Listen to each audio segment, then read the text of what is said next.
एकाशीतितमं दशकम् 81 नरकासुरस्य मुक्तिः सुभद्राहरणञ्च।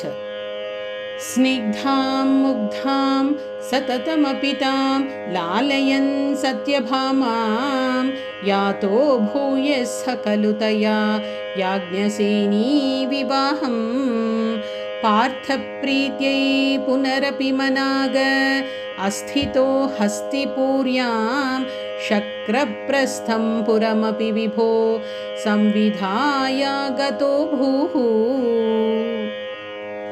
भद्रां भद्रां भवदवरजां कौरवेणार्थ्यमानां त्वद्वाचा तामहृतकुहना मस्करी शक्रसूनुः तत्र क्रुद्धं बलमनुनयन् प्रत्यगास्तेन सार्धं शक्रप्रस्थं प्रियसखमुदे सत्यभामा सहायः। तत्र क्रीडन्नपि च यमुनाकूलदृष्टां गृहीत्वा तां कालिन्दीं नगरमगमः खाण्डवप्रीणिताग्निः भ्रातृत्रस्तां प्रणयविवशां देवपैतृष्वसेयीं राज्ञां मध्ये सपदि जहृषे मित्रविन्दामवन्तीम्।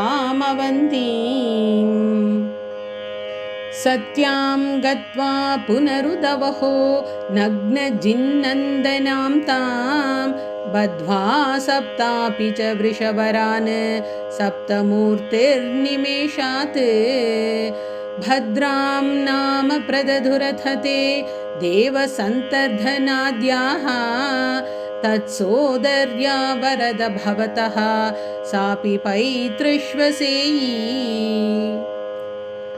पार्थाद्यैरप्यकृतलवनं तोयमात्राभिलक्ष्यं लक्ष्यं छित्त्वा शपरमवृथाः लक्ष्मणां मद्रकन्याम् अष्टावेवं तव समभवन् वल्लभास्तत्र मध्ये शुश्रोथ त्वं सुरपतिगिरा भौमदुश्चेष्टितानि।